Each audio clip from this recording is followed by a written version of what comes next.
What if I told you you don't really want the things you think you want? That the things that society has led you to believe add value and meaning to your life, like money, professional success, prestige, and popularity, really don't. In fact, your pursuit of those things is likely making you feel less fulfilled and happy, not more. It's also leaving many of us lonely, overwhelmed, unhealthy, and ill-equipped to thrive in our current reality. Over the years, I've learned that what is worth pursuing instead of tremendous financial riches and success is a rich life. And you don't need to be a billionaire or even a millionaire to lead a truly wealthy life. What you do need is a clear sense of what a wealthy life looks like to you, not your family, your friends, or social media. Hello, I'm Laurel Oldaney, a green living and money coach now in her mid-50s. I'd like to share some of what I've learned over the years about cultivating true wealth that can help us thrive in the midst of late-stage capitalism, rapid climate change, and now an even faster descent into fascism. So if any of that resonates with you, I'd really appreciate it if you'd click that like button, subscribe, and share this video to help me spread this important message. We're regularly inundated with aspirational images of yachts, mansions, designer clothes, and private jets. But that's a false wealth. And our pursuit of it is largely driven by fear, ego, social conditioning, and lack of better examples. The true luxuries in our lives are much simpler, accessible, affordable, and a lot less harmful to people and planet. To my mind, time in nature is the ultimate luxury. Whether that's alfresco dining, a beautiful sunset, walking in a park, or just being out watering the plants in my garden. Time and the autonomy over our time to spend it how and with whom we want is another true luxury. Having strong connections to friends and family, be that birth or chosen, and the ability to spend quality time with them is also priceless. What if you could spend more time on the activities that feed your soul? Our pursuit of true wealth is driven by love for ourselves and others. It involves embracing our unlimited human potential and the gifts that only we can contribute to the world. And what about good health? There's a reason we hear people say health is wealth. Yet so many of us are spending 40+ years of our lives sacrificing our mental and physical health to save enough money to have in retirement to afford the healthcare costs of the conditions we developed like heart disease, diabetes, and hypertension over the years working to save all that money. That's pretty convoluted, isn't it? What if instead we made different choices earlier in our life that prevented or at least greatly reduced the likelihood of developing those health conditions in the first place? What's the point of working so hard to amass all that money if you end up passing away in your 50s or 60s or 70s from one of these conditions? Or spending your golden retirement years in pain and discomfort? The pillars of true wealth are the non-monetary forms of capital and resources in our lives. I refer to them as the multiple forms of capital. I've already referenced a few of them here. Social capital, our connections to others. Living capital, that's the air we breathe. The park in your neighborhood down the street.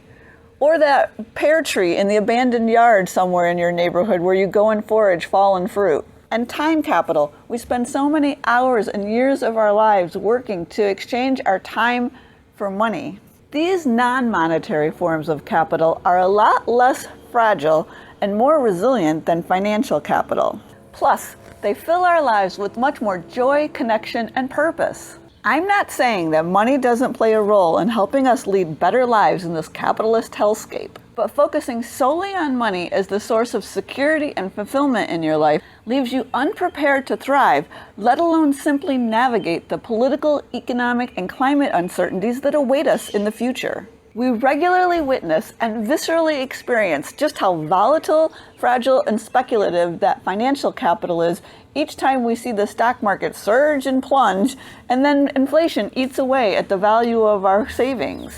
That brings me to another key point I want to drive home in this video, and that's that our whole way for planning for retirement, or just planning our lives in general, is as distorted, convoluted, insufficient, and out of touch as our tendency to work really hard for many years to afford the healthcare costs of the conditions we develop along the way, instead of doing more earlier to protect that health in the first place. And as a green living and money coach, I can't help but acknowledge the fact that we are living and aging on a climate-challenged planet. That means that conventional thinking about wealth, which played a big role in getting us in the pickle we find ourselves today, isn't going to be a useful tool for helping us adequately prepare for the future. So what are the things I think we should be focusing on as we plan our lives at any age on a rapidly warming planet?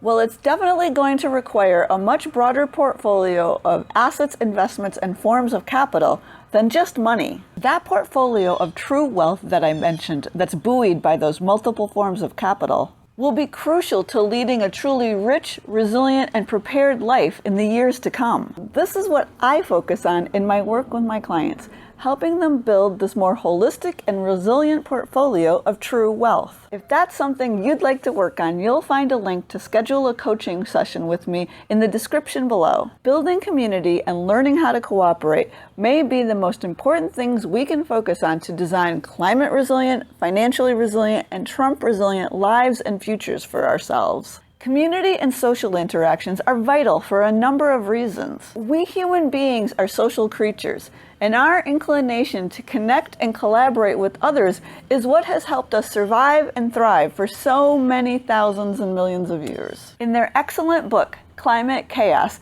Lessons on Survival from Our Ancestors, Brian Fagan and Nadia Durrani demonstrate how our involvement in community has been one of the main strategies that has helped humans navigate climate instability throughout our long history on this planet.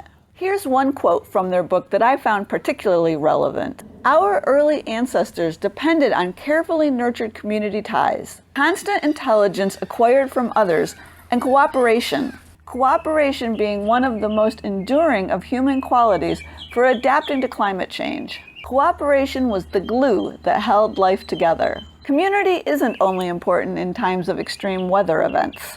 As much as we're fed a myth of national identity based on rugged individualism, we humans thrive in community.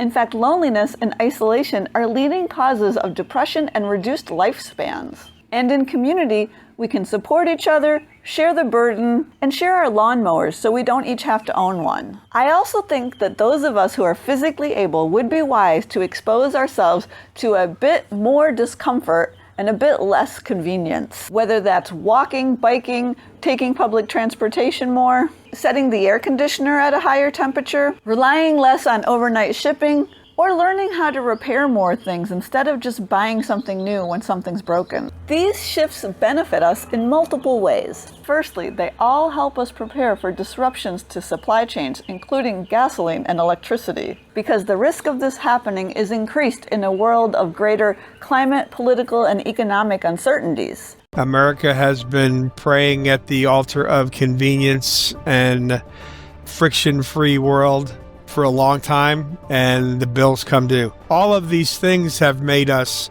hyper-brittle, soft, energy blind, and we no longer do hard things. The essence of recovery and the essence of being able to adapt is to embrace discomfort. And we have done everything in our power culturally, physically, politically, and economically to avoid discomfort. And while they are often viewed as forms of deprivation, these supposedly less comfortable options often leave us feeling much more satisfied and proud of our accomplishments. I can't tell you how much I prefer riding my bike along our county's bike trail to sitting in traffic in my car. These inconveniences are often better for our health. And I think good health will be an invaluable form of capital in a world of less cancer research, less oversight over our food and water supply, and increased healthcare costs. As our potential for exposure to toxins in our food, water, and air supply increase, I'm already embracing opportunities to sweat more as a free detox. There's a lot more I could say about designing a climate-resilient retirement or life for yourself. Let me know in the comments if you'd like me to make a separate video on that topic, because I have a lot more to say about it. So there it is. That supposed American dream that more people are coming to realize is actually the American nightmare was never what you or anybody else really wanted. Now it's time to redefine rich and determine what a wealthy life looks like to you. And with all that stock market volatility and a potential recession looming, It's becoming even more obvious that we need to dramatically rethink how we build resilience into our lives at all ages and stages. And like I mentioned, for that, we'll need to think a lot more holistically about wealth and lifestyle design. That's something I talk about in this video about building financial freedom on a burning planet. I know contemplating living and aging in a time of rapid climate change, when greed and profit are prioritized over the good of the people, can feel scary and futile. No one has a crystal ball to know exactly how this will all unfold, but it's been my experience that taking the steps to set myself up for a more climate resilient and Trump resilient future has also made my life more fun, fulfilling, richer, and healthier in the here and now. And I believe it can be that way for you as well.